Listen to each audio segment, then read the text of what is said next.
next to us here, we have an actual representation of Firebase Charlie Delta 5.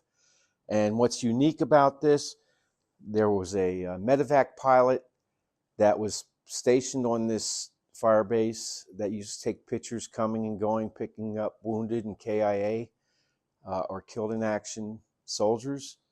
Unfortunately, he was shot down and killed in action. His family was from Augusta, Georgia. The dad flew in and out of here taking lots of pictures. You got to remember, back in those days, your cameras used film, not digital photography.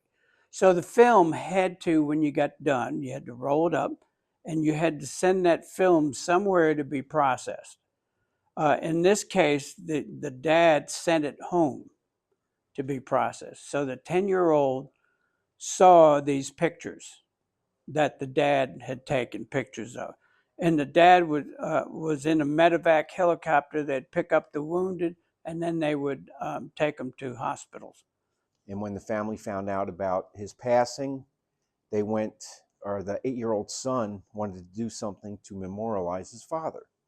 So he started building this, and it took him approximately 10 years to complete. This was originally housed up in the Jacksonville Naval Air Station's hospital main entrance. And how it got here, I have no idea, but I am thankful that it's here. I honestly feel this should be in the Smithsonian.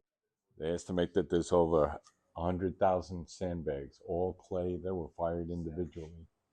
It took them 11 years to make. If you've ever been up in Georgia and been around the clay, and so we think these little sandbags is clay that they compressed and just stacked them all up. And again, it took them 11 years to build this. Amazing. A lot of detail. Now, this has been picked over. It was up in the VA hospital for many years, and it used to have plexiglass around it. And we bought it from the VA hospital. And so it looks like it's missing some stuff. The unique thing is we got it in the building in one piece. We took the doors off and we cut out enough concrete block horizontally to get this in. The best part, I was off that day. Didn't have to do it because this thing is incredibly heavy. In reality, the jungle is a lot further away from the front gate.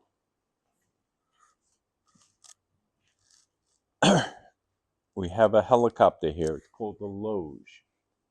Their job was to fly at treetop level and get shot at. They didn't know where the enemy was. The only way they could find out where the enemy was to take in incoming rounds. So they would take the incoming fire, call in the position, then the F-4s, attack helicopters, would come in and take care of business. But that was the type of job you didn't write home about. This also shows you some of the tactics that we used in Vietnam. So this is a LOACH, and that stands for Light Observation Helicopter. So the LOACH, and they call them Little Bird, very agile. They can move around.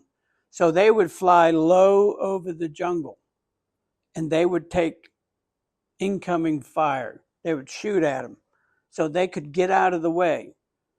Now, up in the ceiling, we have a Cobra gunship. So they would get out of the way, and the gunships would come in and fire on that position that was shooting at the little bird. And if they could not eliminate the enemies, then they could call in the F-4, and they would fire on the enemy or napalm them. pretty effective. A couple of our things I love to talk about since I was artillery, the M109 howitzer, and on the opposite side, the M155 Pig, both 155 millimeters, range 13 to 25 miles. Today, the Paladin, which has replaced the M109, it's still on the same chassis, but it's got all the bells and whistles of modern technology. It can shoot, move in seconds. And with the rocket assist projectile, it has a range of over 30 miles and can hit a fly in the butt at that range, as long as they have good information.